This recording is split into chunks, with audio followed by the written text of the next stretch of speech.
같습니다. 우리 성경 말씀을 계속 보고 있는데요. 이 성경 말씀은 기독교 신앙의 모든 믿음의 기초이자 모든 믿음의 내용들 그것이 다 들어있죠. 성경이 없다면 우리의 믿음, 오늘날 어떤 믿음의 내용, 또 뭐 삼위일체, 신앙 고백 이런 것들이 다 없을 것입니다. 그런데 때로는요, 그 믿음에 대하여 의심을 하기 위하여 성경의 내용에 그 신빙성, 진실성을 의심하는 사람들이 있지요. 그리고 특별히 예수님의 이 탄생과 어린 시절 이야기 거기에 대해서 의구심을 가지고 접근하는 경우를 많이 보게 됩니다. 뭐 성경 전체에 다 의심을 하고 들어가면 다 전부이겠지만 이것만은 믿지 못하겠어. 뭐 그런 부분이 있죠. 역시 우리는 이미 믿음을 가지고 이 모든 것을 이 사실로 믿는 우리들이기 때문에 그런 신앙 고백을 하는 우리들의 입장에서는 그런 시도들이 별로 그렇게 의미도 없고 와닿지도 않는 좀 불쌍하다, 어리석다 생각이 들지만 그들에게는 이것이 굉장히 중요한 것일 수 있습니다. 그래서 가만히 생각해 보면 우리도요. 가만히 생각해 보면 그들이 왜 그런지 생각해 보면 그냥 안 믿으면 되는데 나는 나한테 안 맞아요. 안 믿으면 되는데 왜 그렇게까지 성경을 안 믿는 사람 중에도 성경을 믿는 사람보다 더 많이 보면서 흠을 잡아내고 이거는 가짜야라고 그런 사람들이 있어요. 어떤 이유에서든지 간에 아무래도 교회와 관련된 사람들에게 상처를 받았다든지 아니면 뭔가 부조리 하다든지 안 좋은 기억들이 있어서 부정을 하다 보니 여러 가지 비판보다는 성경 자체에 의구심을 갖는다고 할 수 있습니다. 그러나 우리도 어떻게 생각해 보면요. 우리가 이미 세상에서 들었던 우리가 이 땅에 살지 않습니까? 이 땅에 학문을 배우고 초등학교를 다 나오시고 중고등학교를 다니시면서 배운 여러 가지 배경 지식들 그 중에서 어떤 신화 이야기가 있죠. 어떤 왕을 신격화하기 위해서 탄생하는 그런 신화 이야기 그러한 배경을 가지고 예수님 탄생 이야기와 이 어린 시절 이야기를 듣게 되면 우리도 전혀 그런 생각이 안 든다고는 아마 말할 수 없을 거예요. 믿음이 좋건 안 좋건 간에 그런 들었던 이야기들이 드문드문 떠오를 수 있는 것입니다. 자, 그런데요, 이런 성경의 내용이 이 사실임을 믿는 여러 가지 문제점들을 그렇게 공격하는 그런 프레임 말고 완전히 다른 시각에서 접근해 본다면 또 얘기가 달라집니다. 뭐냐면요. 만약 이 기독교 신앙이 어떤 사람들에 의해서 인위적으로 조작돼서 예수라는 사람을 신격화하기 위해서 막 작업을 한 거예요. 그리고 허구인데 그것을 믿게 하기 위해서 만들어졌다면 성경을 이렇게 썼어는 안 될 일들이 더 훨씬 많다는 거예요. 이렇게 해서 어디 믿겠는가? 예를 들면 그런 것입니다. 예수님이 굉장히 특별한 존재로서 신의 아들로 태어났다는 것을 드러내기 위해서는 우리나라에 전해 내려오는 많은 이 구전 설화 가운데 신화 가운데 뭐 알에서 태어난 왕이라든지 또 뭐 곰이 뭐 사람이 됐다든지 이런 얘기들을 섞어 넣어야 그리고 왕족에서 어떤 걸출한 뭐 천지신령이 와서 이렇게 점지해 주는 뭐 그런 것을 하면 훨씬 더 믿기 쉬웠을 것입니다. 그러나 예수님 탄생 내용에는 그런 내용이 없어요. 오히려 너무 보잘것없는 시골 마을의 말구이에서 태어났고 아무도 알아주지 않았어요. 알아준 사람은 오로지 양치는 아주 허름한 사람들의 목자들. 그러니 만약에 그것이 작전이었다면 완전히 실패한 작전이죠. 거기다가 이 정혼하고 동거하지 않은 동정녀 아주 어린 나이에 결혼을 약속했지만 그 나라의 풍습대로 1년은 아무런 동거 없이 지내야 되는 그 여인에게 임신을 했다는 사실은요. 돌에 맞아 죽을 일이기 때문에 그것을 설정했다면 그건 너무나 받아들이기도 힘들고 기독교라는 종교가 이 땅에 발을 딛지 못했을 것입니다. 너무 어려운 시도이고 큰 모험이에요. 또한 예수님의 어린 시절에 대한 기록이 성경에 거의 없는데요. 여기 누가복음에 기록된 것을 보면 어릴 때 무슨 기적을 행하시던가 뭐 김일성 뭐 그런 얘기 있지 않습니까? 우리 여기 이수원 조사님 북한 전문가이신데 김일성 그런 게 있대요. 어릴 때 솔방울로 뭐 폭탄을 만들고 이런 거를 만들어 좀 그 정도 해야 어릴 때 그 정도 있지 않겠는가. 물론 정경 우리가 읽는 66권 외에 뭐 외경, 위경 혹은 다른 기록에 보면 그런 이야기가 도마복음이나 이런 얘기가 있다고 합니다. 그런데 정경이 아니기 때문에 사실에 기반한 것이 아니어서 받아들이지 않지만 그런 거예요. 누가가 이 모든 사실을 차례대로 기록하면서 꾸미거나 더하거나 혹은 믿게 하기 위해 뭔가 억지스럽게 만들어낸 것이 없다는 거죠. 오히려 너무 밋밋합니다. 그리고 그 유구한 이 일들이 우연히 생겨난 것이 아니라 역사 속에서 오랜 역사 속에서 차근차근 벌어졌다는 것을 드러내고 있죠. 그래서 설령 그 가운데 또 인간의 이해로 받아들일 수 없는 성령으로 잉태되었다거나 천사가 나타났다거나 뭐 안 믿을 만한 것이 있어도 그것이 사실이기에 그것을 그냥 기록하는 거예요. 아, 이걸 이렇게 하면 안 믿을 것 같은데 이것이 아니라 그냥 기록하죠. 왜냐하면 이 하나님의 말씀은요, 인간의 이해나 동의를 구하는 책이 아니에요. 사람들이 나는 성경을 뭐 이해가 안 돼, 동의가 안 돼, 이것과 상관없이 하나님의 자기 계시이기 때문에 우리 인간들이 이것을 믿고 고백할 때 그 말씀 자체로 능력이 있는 줄 믿습니다. 성경은 그런 능력이 있어요. 우리가 나 이건 이해가 돼, 나는 믿어, 이건 다른 방향으로 과학적으로 해야 되지 않을까, 이것과 아무 상관없이 꾸미거나 더한 것이 아니라 그냥 사실을 기록한 것이기 때문에 믿는 자체로 능력이 있어요. 그렇게 오늘도 우리가 누가 기록한 이 복음 이야기를 들으면서 그 중에서 이제 예수님의 어린 시절 이야기, 또 주변 사람들의 이야기를 계속 보는데 이제 몇 번에 나눠서 볼 텐데요. 그 모든 이야기 속에 다른 무엇보다 예수님을 발견하기를 축복합니다. 많은 사람들은 여기서 다른 것을 발견해내고 뭐 역사적인 정황이나 이런 것들을 통해서 뭐 얻어내다 보니 아, 이거 좀 안 맞는 것 아닌가 이런 걸 발견할 수 있지만 성경은 역사책도 아니고 또 과학책도 아니에요. 그것을 증명하기 위한 책이 아니라 있는 사실을 믿음의 관점으로 기록한 것이기 때문에 우리가 놓치서는 안 되는 것은 바로 예수님이죠. 오늘 다 다루지 못하겠지만 나중에 보면 예수님의 부모님조차 예수님을 잃어버려요. 참 큰 의미가 있는 부분인데 그 예수님과 함께 동행했으면서도 예수님을 잃어버리는 그것이 아니라 예수님을 놓치지 않고 꼭 붙드시는 여러분들 되시길 간절히 축복합니다. 자, 이제 세례 요한의 어릴 적 이야기와 이제 그것이 마무리되고 예수님 이야기로 넘어가는데 세례 요한의 어릴 적 이야기는 딱 이렇게 한 줄로 요약이 됩니다. 우리 누가복음 1장 80절을 한번 읽어볼 텐데요. 1장 80절 시작. 아이가 자라며 심령이 강하여지며 이스라엘에게 나타나는 날까지 빈들에 있으니라. 우리가 이미 읽었던 내용인데요. 이것이 전부예요. 나중에 예수님 세례 줄 때 그때 다 큰 성인이 되어서 나타나기 전에 아이가 자라며 심령이 강하여지며 그리고 이제 좀 빈들에 거하니까 좀 컸겠죠. 굉장히 짧아 보이지만 사실 이것도 굉장한 것은 성경의 어떤 인물 중에서 그 어릴 때의 모습이 이렇게 많이 기록된 것이 많지 않아요. 성경에 굉장히 많은 인물들이 나오지 않습니까? 출생과 관련된 사건이 잠깐 언급되고 다 큰 어린이일 때로 등장해요. 우리 알고 있는 모세 있지 않습니까? 모세도 굉장히 아주 출생이 대단했죠. 어릴 때 이렇게 바구니에 담겨서 이집트의 공주의 그 바로의 공주에게 그 부분이 잠깐 나오고 이제 모세가 짠 등장할 때는 언제냐면 다 큰 성인이 돼서 사람 쳐 죽일 만큼 큰 때가 되죠. 그러니까 어릴 때 모유 먹인 그런 그 정도만 기록이 되죠. 자, 그리고 탄생에 관해서 그래도 많이 기록된 것이 야곱과 에서 아니겠습니까? 뱃속에서부터 두 민족이 싸웠다 이런 내용부터 해서 태어날 때 발 뒤꿈치를 잡고 태어나요. 출생이 굉장했지만 어릴 때 기록이 없고요. 여러분 우리가 알고 있듯이 뭐 창세기를 할 때 느꼈지만 야곱이 뭐 팥죽 그다음에 형을 속이고 그다음에 돌베개를 베고 잤을 때 나이가 몇 살인지 기억하시나요? 무려 70살입니다. 70. 그때가 70이에요. 깜짝 놀라죠. 어릴 때 상상하지만 연대를 이렇게 따져보면 그때 거의 70에 가까운 거예요.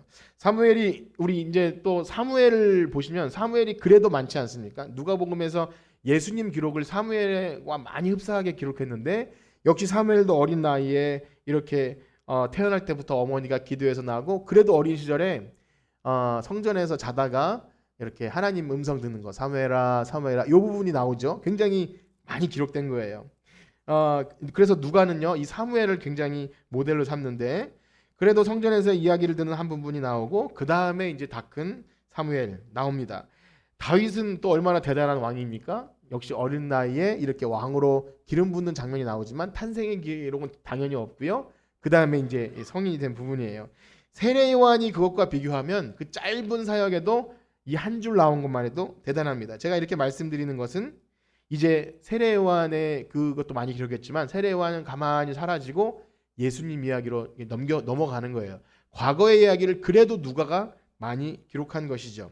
복음서에서 예수님 이야기가 기록된 것이 공생애가 대략 한 30에서 33이라고 친다면 3년이라고 친다면 누가가 기록한 어린 시절의 그 분량은 여기서는 많지 않지만 사복음서 중에는 아마 제일 많을 거라고 특별한 기록이 굉장히 많이 있습니다. 탄생과 어린 시절 그 사이에 있었던 이 에피소드가 굵직굵직하게 기록되는 것은 정말 누가의 노력이 돋보인 거죠. 있는 사실을 차례대로 기록했기 때문이죠. 또한 이제까지 요한의 출생과 그의 부모가 또 예수님의 탄생과 그 마리아 요셉이 이렇게 교차되면서 비교됐잖아요. 처음에 사가랴와 엘리사벳에게 나타나고 이제 예수님이 그 어머니 마리아에게 나타나고 이렇게 하다가 이제 요한은 자연스럽게 아까 읽은 1장 80절에서 자연스럽게 사라지고 예수님 이야기로 이렇게 쭉 넘어갑니다. 그래서 이 변화를 여러분들이 감지하시면서 예수님 이야기를 하는데 그냥 마가복음이나 요한복음처럼 갑자기 등장시키지 않고 이렇게 어린 시절을 기록한 의도가 있다는 것입니다. 그래서 그런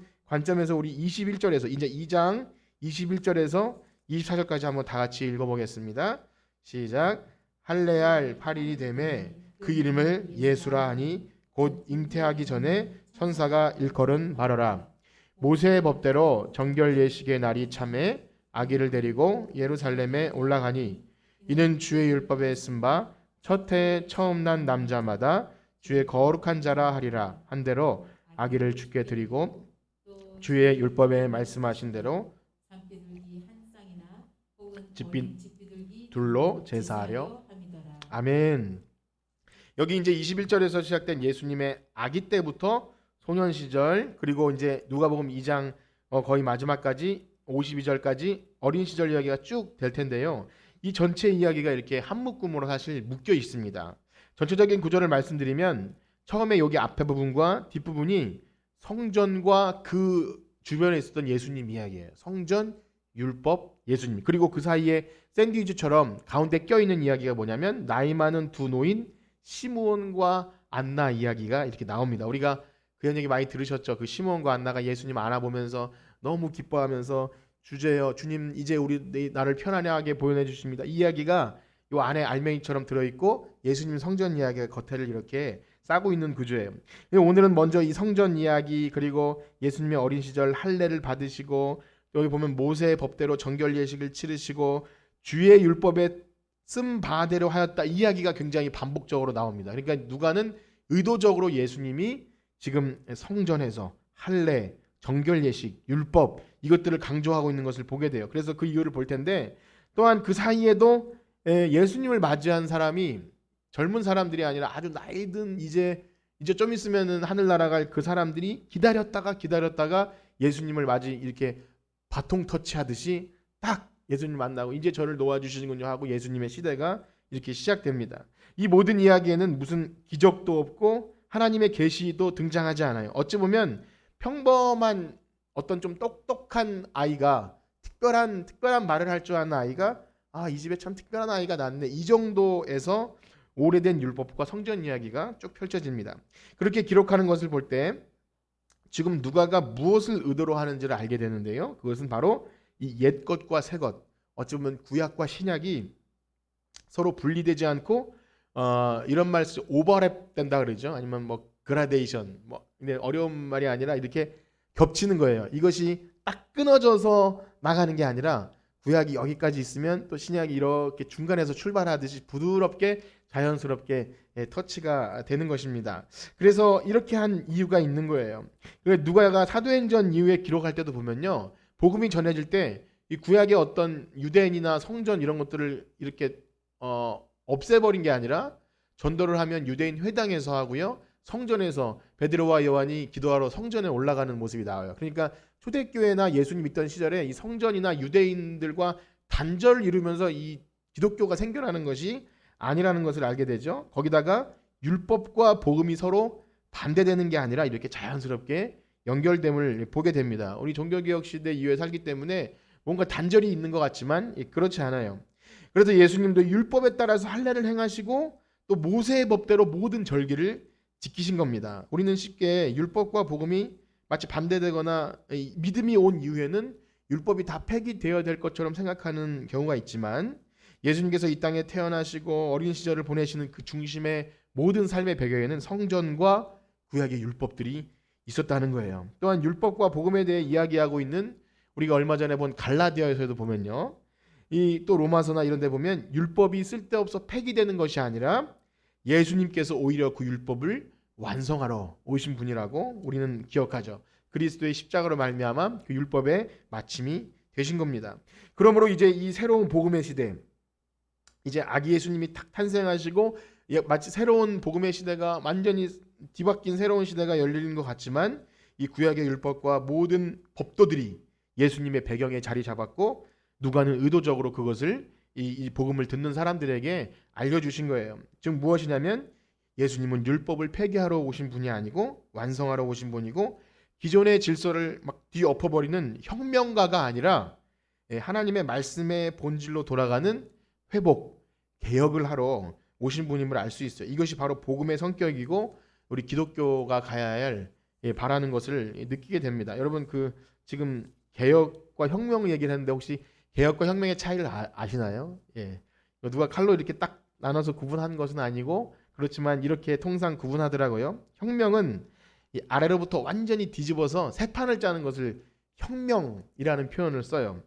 근데 개혁은요 그게 아니라 위로부터 본질로 돌아가기 위해서 완만하게 어떤 변화를 한다는 것을 의미합니다. 누가 정해준 건 아니에요. 근데 거의 그렇게 씁니다. 그런데 많은 사람들은 혁명을 좋아하고 새판 짜기를 굉장히 좋아해요.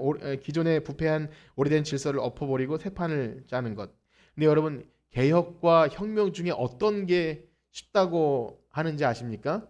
예, 혁명이 쉽다 그래요. 혁명. 아예 그냥 싹 엎어버리고 집도 싹 철거하고 새로 짓는 게 훨씬 편해요. 근데 거기다가 있는 걸 살려서 뼈대를 다시 하는 게 훨씬 어려운 것처럼 개혁이 어렵대요. 개혁이. 뭐 정치인들이 그런 얘기를 많이 합니다. 이 땅에 있어왔던 모든 것을 다 뒤엎어버리는 것이 아니라 자신이 먼저 그 속에 녹아져 들어가서 거기서 예수님이 하신 방식이죠. 십자가를 지는 방식, 병들었던 것을 그냥 잘라내는 방식이 아니라 그걸 회복시키시는 방식으로 그래서 우리는 재창조라고 하죠. 재창조. 하나님이 만드신 모든 것들은 선한데 죄로 인해 타락했지만 그것을 완전히 부정하는 것이 아니라 거기서 회복을 보이시는 거예요. 저는 그러한 면에서 우리 교회가 어떤 변화를 추구하고 한국 교회의 뭐 변화를 추구하고 올바른 신앙을 추구하고 또 건강한 교회, 성경적인 교회를 만드는 애쓰는 것을 많이 보게 됩니다. 이런저런 뭐 목사님들이나 이런 모임에서 교회가 가야 할 길, 또 건강한 교회, 올바른 신앙. 그런데요, 그 과정 속에서 놓치기 쉬운 것이 있는데 조금 앞서가는 분들은 이 과거의 모든 것들을 다 부정한 상태에서 모른다고 다 폐기시켜야 될 거라고 생각하고 그게 개혁이라고 주장하기도 하는데 그 과거와 단절을 아예 새 판을 짜는 것. 그런데 그러한 모습은 자칫 또 다른 분열을 초래합니다. 우리는 완전히 또 새로운 것처럼 이렇게 나오지만 사람들이 모이면 다 그런 거 아니겠습니까? 교단도요. 독립교단이 있어요. 어떤 통제도 받지 않는 우리 뭐 대한예수교회 총회가 있듯이 어떤 교회들마다 개교회 모이는데 거기서도 뭐 그런 게 있다고 그래요. 그냥 독립인데도 사람들이 모이면 그런 게 있어요. 그래서 다 다시 또 이렇게 과거로 회귀합니다. 그래서 우리가 알고 있는 그 유명한 종교개혁 있지 않습니까? 우리는 종교개혁을 좀 기억을 하셔야 되는데 우리 개신교가 이 1517년에 루터나 칼빈이나 이런 분들에 의해 종교개혁이 일어나서 우리 개신교가 있는 거예요. 오늘날 카톨릭 천주교와 구분되는 개신교. 그런데요, 그때로 돌아가 보면 어떤 예배 형식이나 여러 가지 교회 모습들이 막 중세 카톨릭의 모든 것을 부정하면서 출발한 게 아니라고 합니다. 오늘날로 보면 그리 혁명적이 아닌 그냥 한 구석 모퉁이에서 말씀을 보다 보니까 일어난 그런 개혁 운동이에요. 카톨릭 교회 여러 가지 문제점들이 정말 많았죠. 근데 그런 것들을 다 부정하는 방식이 아니라 이 구원은 믿음으로 얻는 것인데 왜 자꾸 인간의 행위와 어떤 면죄부와 혹은 뭐 교황이 성경의 말보다 우선한 이런 것이 있을까 하고 다 폐기가 아니라 바꿔나갑시다. 이렇게 운동을 시작하는 거예요. 그래서 종교개혁 초기에 개신교의 형태는요. 지금 뭐 루터교나 뭐 이렇게 성공회 등등이 있는데 카톨릭과 비슷한 형태를 띄어요. 개신교인데 우리가 생각하는 개신교는 카톨릭과 완전히 뭐 다른 거다고 생각이 되지만 그 당시에는 매우 흡사해요. 가르치는 강론이나 이런 것들이 달랐을 수 있겠지만 그러한 면에서 가만히 생각해 보면 이런 생각이 드는 거죠. 우리가 지금 현존하고 있는 종교적인 어떤 형식, 예배 형식, 뭐 교단마다 다르지 않습니까? 뭐 이제 순복음 얼마 전에 또 그 조용기 목사님 돌아가셨는데 어쨌든 우리나라 토종 종교 그 다음에 어떤 미국에서 들어온 장로교, 감리교 그리고 저기 루터교가 있고요. 여러 가지 뭐 있는데 어떤 것이 옳다 그르다 하는 논쟁은 사실 기독교 신앙에 그리 큰 의미는 없는 것 같습니다. 의미가 있다고 주장하면 굉장히 목숨 걸고 지켜야 될 것인데 오늘날 생각하면 그렇게 큰 의미가 없어요. 사실 우리 교회에서 어떤 전통이나 형식들을 주장하면서 교단이 많이 갈라져 왔어요. 목숨 걸고 갈라져 왔어요. 원수가 되기도 하고요. 그래서 근데 이렇게 한번 생각해 봤으면 좋겠어요. 어떤 교단이나 어떤 대표 목사님이 이것은 정말 목숨 걸고 지켜야 되는 것이고 이것들은 하지 않으면 정통이 아니고 이건 정말 하나님이 기뻐하시는 것이야 라고 뭐 찬양은 이렇게 해야 되고 막 그런 게 있어요. 우리가 부르는 찬양은 굉장히 앞서가는 겁니다. 뭐 이렇게 다른 학교 아무것도 못 쓰고 게으름 중에도 몇 개밖에 못 쓰는 중세 그 교회 음악은 굉장히 그래요. 그런데요, 만약에 2021년 대한민국에 예수님이 오셨어요. 예수님이 오시면 이런 어떻게 될까요? 아마 예수님이 혼나셨을 거예요.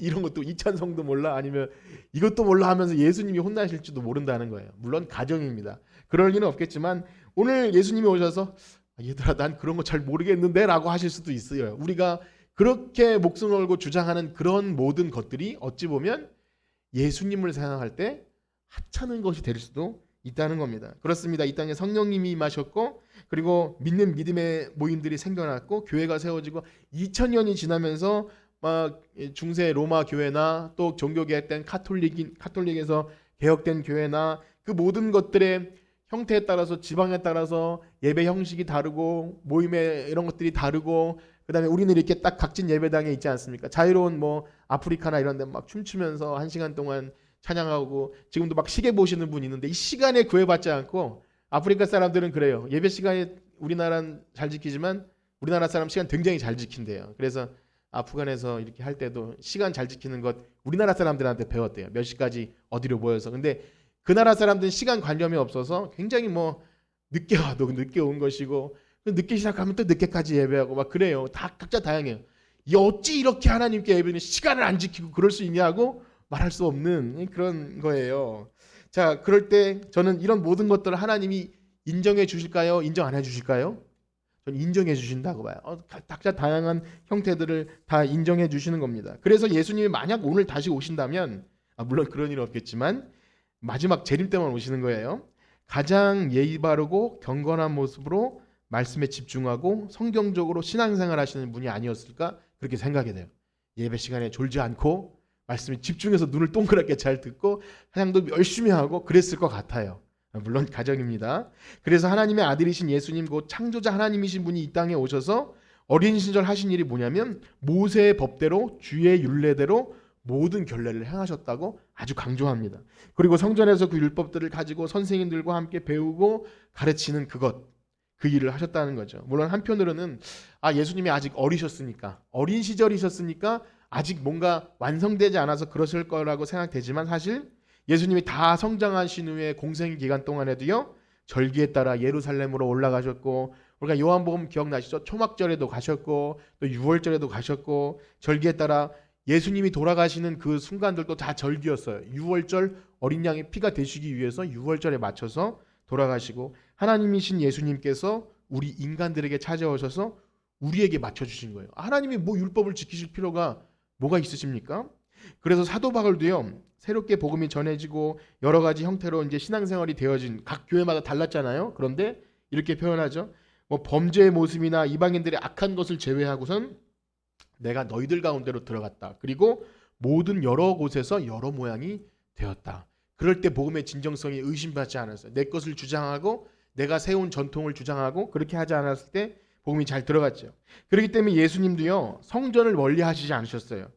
그래도 제국을 멀리하지 않았어요. 로마 제국. 오히려 성전의 중심부로 돌아가셔서 거기서 가장 올바른 성전이 무엇인지 알려주셨고 자기가 바로 예수님이 성전 되심을 친히 몸으로 증거하셨고요. 로마 제국의 중심으로 돌아가셔서 무력으로 정복한 것이 아니라 그러니까 막 혁명하면서 사람들은 그걸 바랬거든요. 다시 오실 그 다윗의 후손 메시아가 무력으로 이 로마의 식민 통치하에서 우리를 구원해 주실 것을 바랬지만 예수님은 오히려 그 로마의 심장부로 들어가서 십자가에 못 박힘으로 모든 권력보다 뛰어난 그런 개혁을 하신 겁니다. 역시 바울도요. 세속 권세였던 로마를 피해가지 않았어요. 내 마지막 정착지는 로마다. 로마에 가서 내가 뭔가 하는 게 아니라 그 권력에 의해 목이 잘려 죽는 순교를 했지만 바울이 밟고 지나갔고 피를 흘렸던 그곳이 바로 복음화가 되었다는 것을 봅니다. 그래서 오늘날 선교가 가장 아름답게 되어지는 것은 선교사님들이 그곳 현지에 가서 완전히 하나 되고 그들처럼 뛰놀고 뭐 먹는 거나 옷 입는 거나 그렇게 되었을 때 가장 아름답게 변한다 그래요. 느닷없이 공격적으로 찾아가서 뭐 예수 믿으세요 외치고 돌아 나오면 아주 난리가 난다고 합니다. 이제까지 선교사님들이 잘 이렇게 해놨는데 그래서 이 공격적인 선교가 굉장히 참 어려운 거라 그래요. 자기들은 복음의 열정을 가지고 막 가서 전한다고 했지만 가끔씩 막 아프간에서 그런 옛날에 안 좋은 일 있지 않았습니까? 그런데 거기 상황도 모르고 그곳이 어떤 것인지도 모르고 노가들 생각 안 하고 내가 한 일주일 동안 열심히 복음 전달하다 온다고 막 아무 데서나 외쳤다가 게릴라식으로 했다가 현지 선교사님들이 잘 정착해 놓은 문화를 확 깨버리고 가서 되게 싫어한대요. 그런 것들을. 뭐 그런 것이 싫어서 안 가면 안 되겠지만 어쨌든 그렇다는 것입니다. 마찬가지로 교회 개혁도요.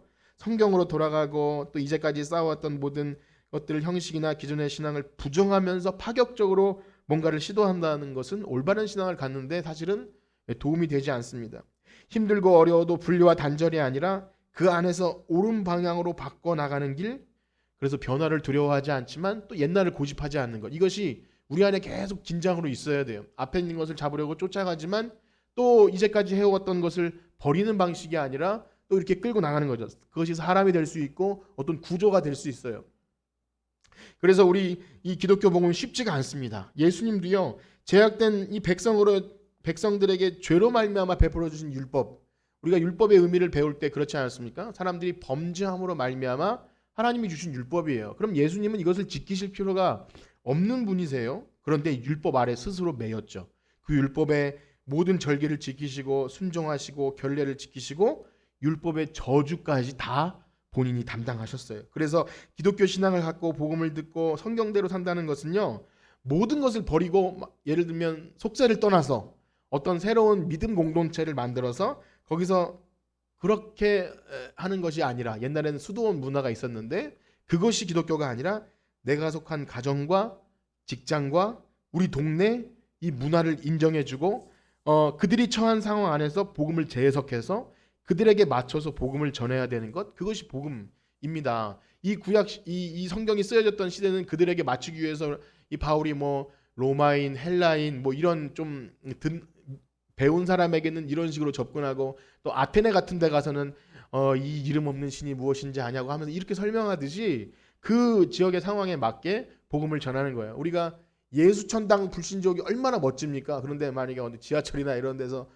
확 외치면은 멋진 것 같지만 안 좋게 보는 사람 있을 때 진정성을 또 의심받아요.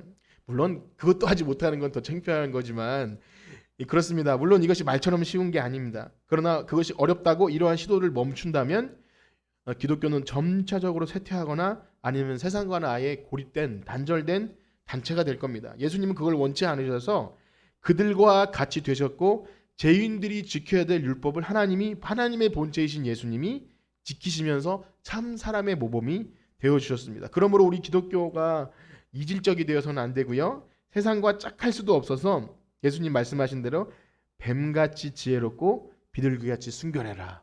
우리 옆에 계신 분과 한번 인사할까요? 뱀같이 지혜롭고 비둘기같이 순결해라. 인사하셨나요? 예.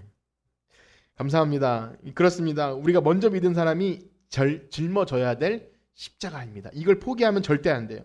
그냥 자신의 신앙을 숨기고 교회에 나오긴 하지만 직장에서나 친구 간에서 막 교회 얘기 이런 걸 주로 감추고 숨기고 난 피해도 안 주고 그다음에 미움도 안 받을 거야. 이렇게 하면서 하는 것은 조금 비겁한 거죠. 반대로 내가 가진 신앙이 진리인 것은 맞지만 무례한 기독교인이 되어서 세상 문화는 너무 저급해. 저거는 이제 다 썩어버릴 이 세상의 똥과 같은 그런 것이야.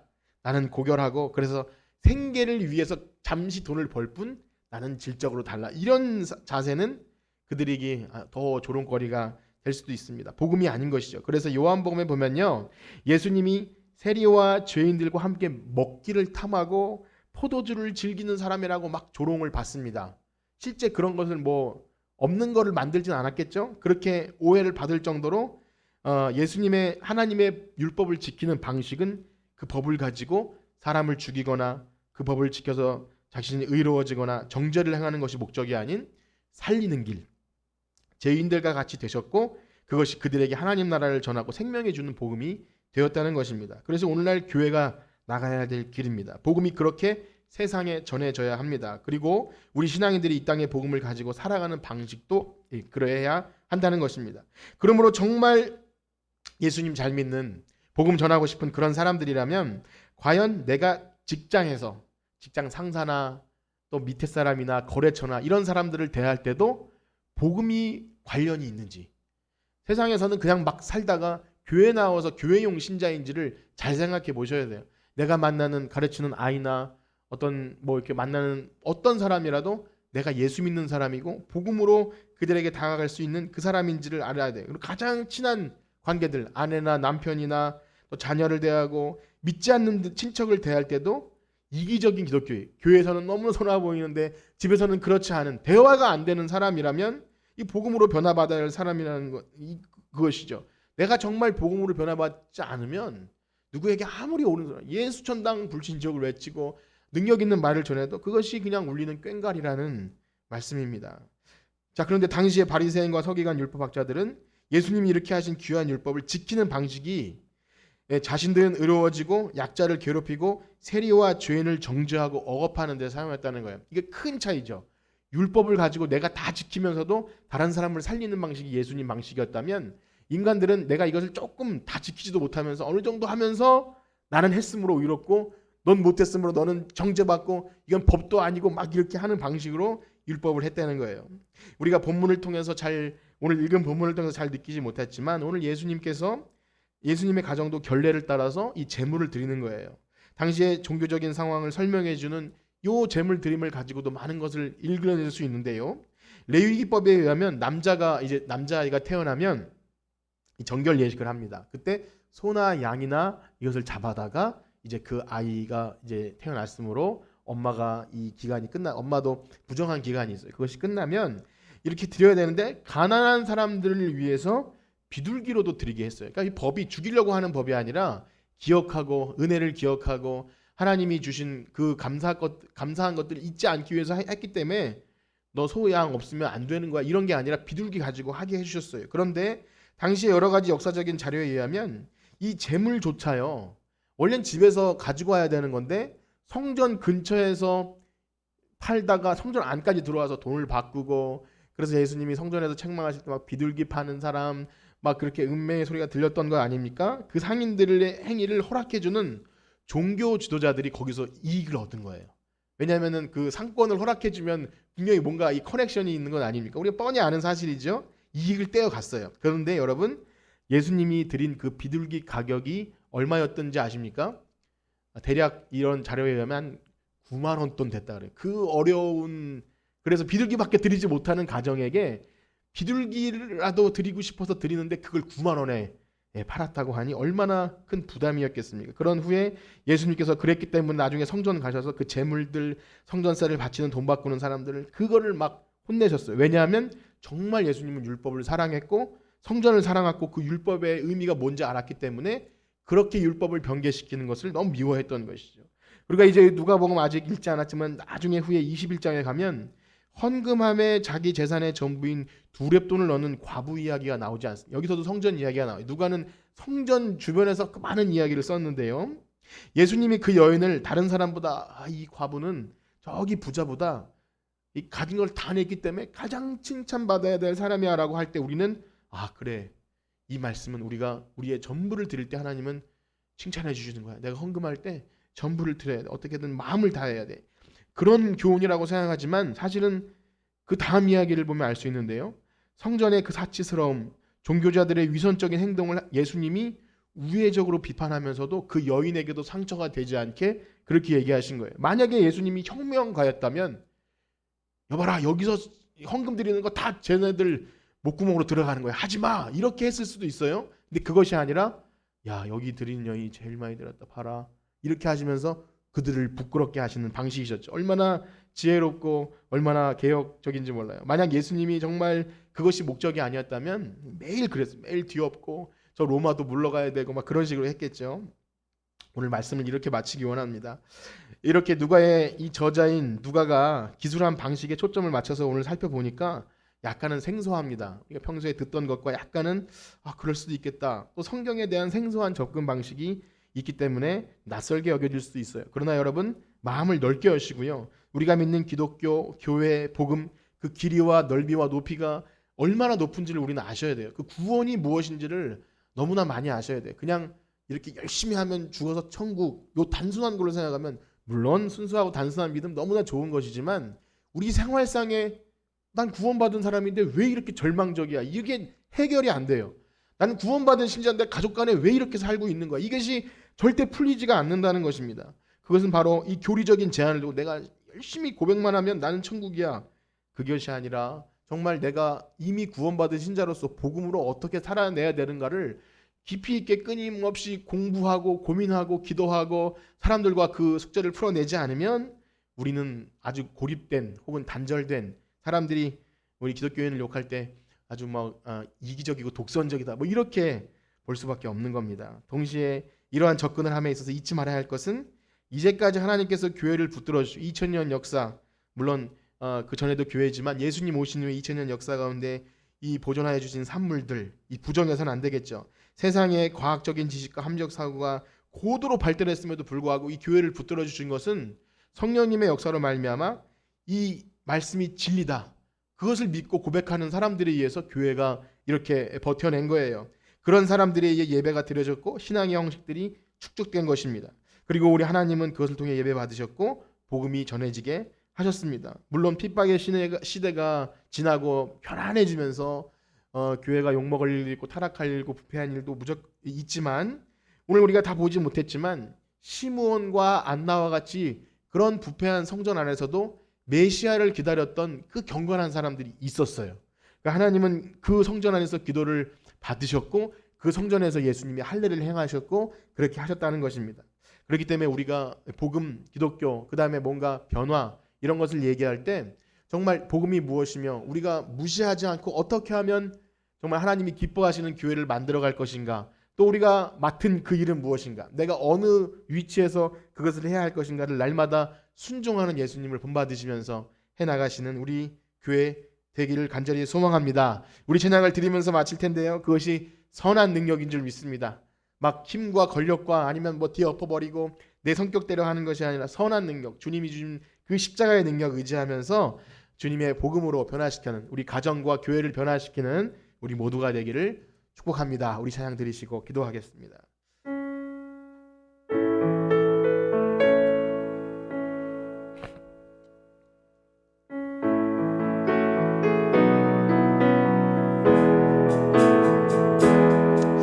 주 선한 능력으로 그 크신 팔로, 그 크신 팔로 날 붙드시네.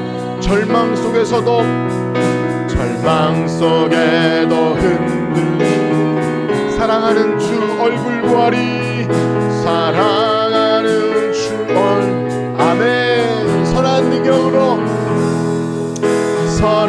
능력으로 일어서리,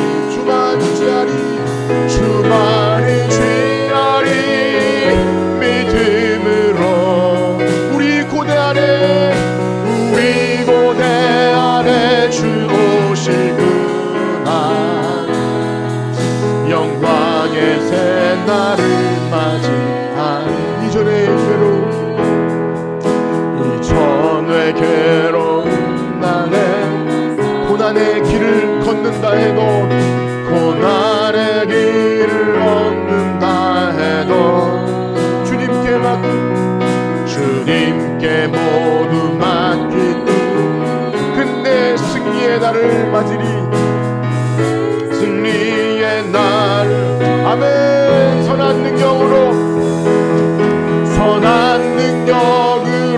일어서리, 주만 의지하리, 믿음으로. 아멘. 우리 고대 안에 주 오실 그날, 영광의 새날을, 주님 하신 고난의 승자를, 주님이 마신 고난에 우리도 감사하며 받으리. 우리도 감사하며 받으리. 아멘. 주님의 남은 고난 채워가며 주님의 남은 고난 채워 예수와 복음 위에 살리라. 예수와 복음 위. 아멘. 예수와 복음 위에 살리라. 예수와 복음 위에 예수와 복음 위에 살리라. 예수와 복음 위에 살리라. 아멘. 선한 능력으로 이런 주만 의지하리. 주만 의지하리.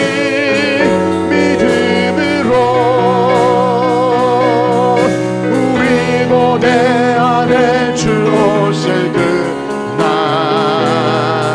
승리의 새날을 맞이. 아멘. 오늘 말씀 읽으시면서 우리 예수님의 삶에 집중하기 원합니다. 하나님의 모든 율법에 순종하신 예수님, 하나님이시면서도 그것을 다 지키지 않아도 충분히 능력이 있으신 분이 그것을 지키신 것은 우리 때문입니다. 우리가 그것을 보고 본받으라고 하는 것입니다. 예수님이 그 율법에 순종하신 것처럼 우리도 순종하며 선한 능력으로 복음을 전하며 세상의 권세와 세상의 힘과 우리의 기질로 하는 것이 아닌 성령의 능력으로 주님께서 주신 복음을 전하며 교회를 새롭게 하고 하나님이 우리에게 주신 허락하신 모든 영역에서 복음으로 우리의 삶의 모습을 열매들을 드러낼 수 있는 우리가 되게 해달라고 주의 이름 소로 부르시고 기도합니다. 주여, 주여, 주여. 하나님 감사합니다. 우리에게 말씀 주시니 감사합니다. 예수님의 어린 시절은 온전히 율법에 순종하셨고 구약에도 순종하셨고 하나님 그 결례를 모두 행하셨습니다. 나약해서도 아니고 하나님 그냥 그런 척하는 것도 아닙니다. 오직 순종하신 우리와 같이 되신 예수님도 그렇게 하셨는데 우리가 뭐라고 그것에 순종하지 않고 잘난 척할 수 있겠습니까? 하나님 모든 몸에 순종하면서도 그러나 그 율법의 핵심 사랑을 이루라는 그 율법의 핵심을 이뤄내게 하여 주시옵소서.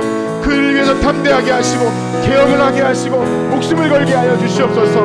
나의 고집과 권통과 하나님 어떤 것을 위한 것이 아니라 오직 복음을 위해서 예수의 생명을 위해서 복음을 전하는 우리 모두가 되게 하여 주시옵소서. 한 주 동안 살아가는 각자의 위치에서 가정에서 직장에서 이제 추석으로 친척들과 만나는 모든 자리에서도 예수 복음을 즐겁게 하시되 예의 바르게 하시고 하나님 이기적이지 않고 겸손하며 하나님 나 자신을 내어주는 방식으로 하나님 우리의 삶이 드러나게 하여 주시옵소서. 온유한 말과 겸손한 말로 예수 그리스도의 사람이 될 때 하나님 선한 능력으로 그 길을 걸어가는 우리 모두가 되게 하여 주시옵소서. 하나님 감사합니다. 우리와 함께하여 주시옵소서. 아멘. 감사합니다. 이제는 예수 그리스도의 은혜와 하나님의 무한하신 사랑하심과 성령님의 교통하심이 오늘 순종하신 예수님을 따라 우리도 그 선한 능력으로 살아가기를 원하는 성천교회 성도들 머리 위에 이제로부터 영원토록 함께 있을지어다. 아멘.